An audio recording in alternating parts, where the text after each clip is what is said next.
मैं आराधना मिश्रा अपनी YouTube channel Sanskrit आराधना से सभी मित्रों का स्वागत करती हूँ।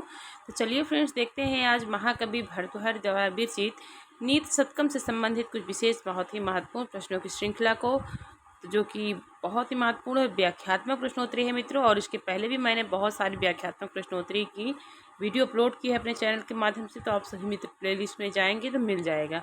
चलिए देखते हैं आज। अब पहला प्रश्न शुरू करते हैं अपना, जो कि नीति शतक से है, उसे देखते हैं। भर्तृहरि मते मनुष्यस्य परम भूषणम किम। तो भर्तृहरि मते मनुष्यस्य परम भूषणम किम, तो इसका आंसर क्या हो जाएगा? तो उत्तर हो जाएगा डी, शीलम हो जाएगा। डी आंसर सही हो जाएगा। और इसकी व्याख्या देख लेते हैं, बहुत ही महत्वपूर्ण होती है मित्रों। तो व्याख्या करने से सभी प्रश्न जो है क्लियर हो जाते हैं। तो व्याख्या है, भर्तृहरि मते मनुष्यस्य परम भूषणम शीलम अस्ति, अर्थात भर्तृहरि के मत में मनुष्य का सबसे बड़ा आभूषण उसका शील होता है। इसका वर्णन भर्तृहरि ने अपनी प्रसिद्ध रचना नीति शतकम में किया है। भर्तृहरि शतक त्रय के कारण लोक प्रसिद्धि पाई है। नेक्स्ट देखते हैं क्वेश्चन को। नीति शतकम का रचितवान। नीति शतकम का रचितवान, तो नीति शतकम की रचयिता कौन है? तो इसमें उत्तर हो जाएगा ए, महाकवि भर्तृहरि है नीति शतकम की रचयिता। ए उत्तर सही हो जाएगा। और इसकी व्याख्या है, नीति शतकम के रचयिता भर्तृहरि हैं। इसके अतिरिक्त इन्होंने श्रृंगार शतकम, वैराग्य शतकम तथा वाक्यपदीय नामक ग्रंथ लिखे हैं। इनकी तीनों शतक शतक त्रय नाम से प्रसिद्ध हैं, जबकि वाक्यपदीय व्याकरणिक ग्रंथ है, यह 3 कांडों में विभक्त है। नेक्स्ट देखते हैं। सर्वे गुणाः कांचनमाश्रयन्ते उक्ति की है। तो सर्वे गुणाः कांचनमाश्रयन्ते किसकी उक्ति है? तो उत्तर हो जाएगा बी, भर्तृहरि की उक्ति है, नीति शतक की है। नेक्स्ट देखते हैं इसकी व्याख्या क्या है। सर्वे गुणाः कांचनमाश्रयन्ते महाकवि भर्तृहरि की उक्ति है। भर्तृहरि ने अपने मुक्तक काव्य नीति शतकम में बताते हैं कि सभी गुण कांचन सोने का ही आश्रय लेते हैं। नेक्स्ट क्वेश्चन है, मूर्खस्य नास्ति औषधम इति नीते कबीरस्ति। मूर्खस्य नास्ति औषधम इति नीते कबीरस्ति, तो उत्तर हो जाएगा इसमें सी, भर्तृहरि हो जाएंगे। और व्याख्या देखते हैं। मूर्खस्य नास्ति औषधम, यह नीति वाक्य भर्तृहरि कृति नीति शतकम के मूर्ख पद्धति का 11वां श्लोक है। इसमें मूर्ख के विषय में कहा गया है कि सबकी अर्थात सब रोगों की औषधि है, मूर्ख की कोई औषधि नहीं है। नेक्स्ट क्वेश्चन है, मन्यामहे मलयमेव यदा श्रयेण कंकोल निम्बिकुटजा अपि चंदना स्युः। यह पद्यांश किस ग्रंथ से उद्धृत है? तो कौन से ग्रंथ से उद्धृत है यह पद्यांश? तो उत्तर होगा डी, नीति शतकम से उद्धृत है। और व्याख्या हो जाएगी, यह पद्यांश भर्तृहरि प्रणीत नीति शतकम से उद्धृत है।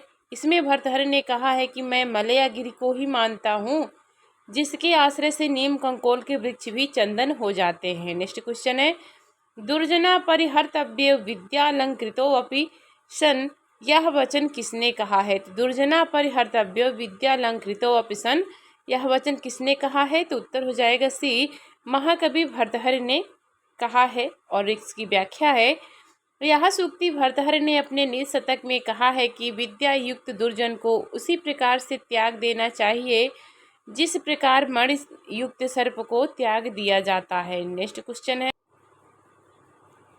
विधिरहो बलवानिति में मति, यह सुभाषित किस ग्रंथ में आया है?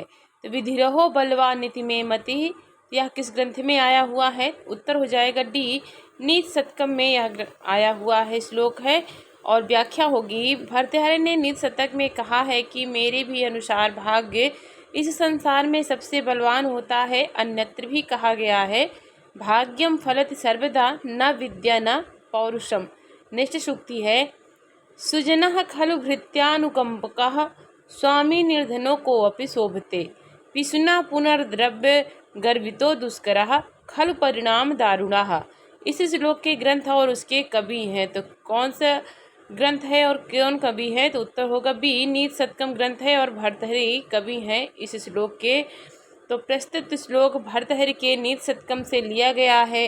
नीति शतक, श्रृंगार शतक और वैराग्य शतक में ये 3 शतक त्रय भर्तृहरि की रचना के रूप में प्राप्त होते हैं। ये तीनों शतक मुक्तक काव्य की कोटि में आते हैं।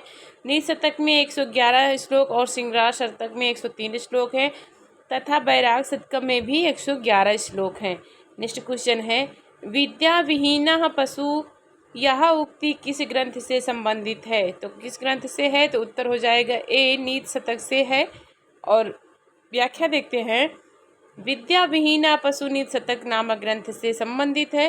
भर्तहरि ने विद्या को सबसे उत्कृष्ट धन बताया है और कहा है कि विद्या से विहीन मनुष्य पशु के समान होता है। नेक्स्ट क्वेश्चन है प्रारब्धमुत्तम जना ना परित्यजन्ति, इस श्लोकांश उद्धृत है। तो यह श्लोक कहाँ से उद्धृत है? तो उत्तर हो जाएगा सी नीति शतकम से उद्धृत है। प्रारब्धमुत्तम जना ना परित्यजन्ति। इसकी व्याख्या देखते हैं, नीति शतकम में कहा गया है कि उत्तम प्रकृति के लोग बार बार विघ्नों के प्रहार पड़ने पर भी आरंभ किए गए कार्य को नहीं छोड़ते, प्रत्युत उसे पूरा करके ही दम लेते हैं। निश्चय सूक्ति है सेवा धर्मा परम गहनो योगनामप्यगम्य। श्लोकांश में परम गहनों का क्या अर्थ है? तो सेवा धर्मा परम गहनो योगनामप्यगम्य, तो इसमें परम गहनों का अर्थ क्या हो जाएगा? तो इसका उत्तर हो जाएगा डी असंभव हो जाएगा। डी उत्तर सही होगा। और आगे देखते हैं व्याख्या क्या होगी। भर्तहरि ने नीति शतकम में कहा है कि सेवा धर्म बहुत ही कठिन है, योगियों के लिए भी अगम्य है, अर्थात मुनि लोग भी इसको नहीं निभा पाते, तो साधारण मनुष्य की बात ही क्या है। निष्ठ है नीति शतककार के अनुसार सभा में किस उपाय के द्वारा मूर्ख अपनी मूर्खता को छिपा सकता है? तो उत्तर हो जाएगा सी चुप रहकर छुपा सकता है। तो आगे इसकी व्याख्या है, भर्तहरि का मत है कि विद्वानों की सभा में मूर्खों का मौन अवलंबन या चुप रहना ही गुणकारी होता है। नेक्स्ट सूक्ति है, नेक्स्ट आंसर उत्तर हो जाएगा क्षम्यता मित्रों। नेक्स्ट क्वेश्चन है मूर्धन्य वा सर्वलोकस्य सीर्यते वन एव वा। श्लोकांश में मूर्धन्य का अर्थ है, तो मूर्धन्य वा सर्वलोकस्य सीर्यते वन एव वा। श्लोकांश में मूर्धन्य का अर्थ क्या होगा? तो मूर्धन्य का अर्थ हो जाएगा यहाँ पर डी ऑप्शन सही होगा, ऊपर हो जाएगा। और इसकी व्याख्या देखते हैं, प्रस्तुत पंक्ति नीति शतक से ली गई है, जिसका आशय है जैसे फूल के गुच्छे या तो सिर पर चढ़ते हैं या वन में मुरझा कर बिखर जाते हैं, वैसे ही मनस्वी पुरुष की दो गतियां होती हैं, या तो वे समाज में सर्वोन्नत स्थान प्राप्त करते हैं या समाज से दूर रहकर वन में अपना जीवन बिताते हैं। नेक्स्ट है क्वेश्चन, सर्व प्रकार के विपत्तियों से रक्षा होती है, तो किसकी रक्षा होती है? तो उत्तर हो जाएगा ए पूर्वकृत पुण्य के कारण सर्व प्रकार के विपत्तियों से रक्षा होती है।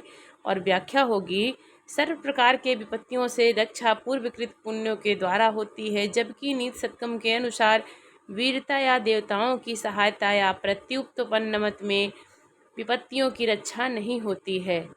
नेक्स्ट क्वेश्चन है कंथा शब्द का अर्थ है, तो कंथा का अर्थ क्या हो जाएगा? तो उत्तर है ए जीर्ण वस्तु होता है। कंथा का शब्द अर्थ क्या होगा? तो जीर्ण वस्तु होगा। और इसकी देख लेते हैं व्याख्या क्या होगी। तो व्याख्या से सभी प्रश्न क्लियर हो जाते हैं कौन सा कहाँ से लिया गया है, व्याख्या जरूर सुननी चाहिए।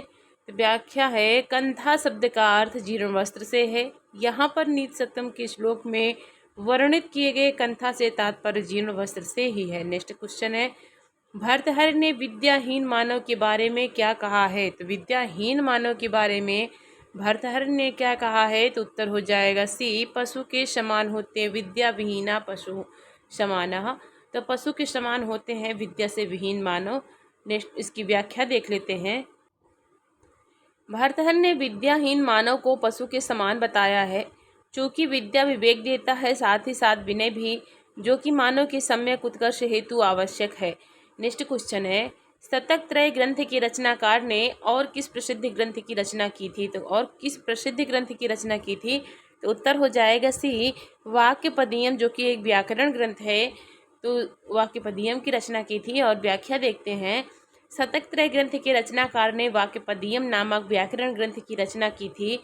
इसमें व्याकरण शास्त्र के दार्शनिक सिद्धांतों का पद्यों में मार्मिक विवेचन किया गया है। भर्तहरि के काव्य के अनुशीलन से स्पष्ट होता है कि भर्तहरि को आचार विचार तथा पौराणिक सिद्धांतों पर पूर्ण आस्था थी। नेक्स्ट क्वेश्चन है प्रारभ्यते न खलु विघ्न भयेन कैः तो कौन है इसमें? ऑप्शन हो जाएगा नीचे है, सी उत्तर सही हो जाएगा। प्रारब्धते न खल विघ्न भयेन नीचई कये। तो इसका व्याख्या देखते हैं। उक्त श्लोक नीत शतक से लिया गया है। इसके लेखक भर्तृहरि हैं। उक्त श्लोकांश का आशय है तुच्छ लोग विघ्न के भय से कार्य का समारंभ ही नहीं करते हैं। नेक्स्ट क्वेश्चन है ए परहितम स्वार्थाय निघ्नन्ति। नीत शतक के अनुसार वे लोग हैं, कौन से लोग हैं? तो उत्तर हो जाएगा बी, मानुष राक्षसा हो जाएंगे।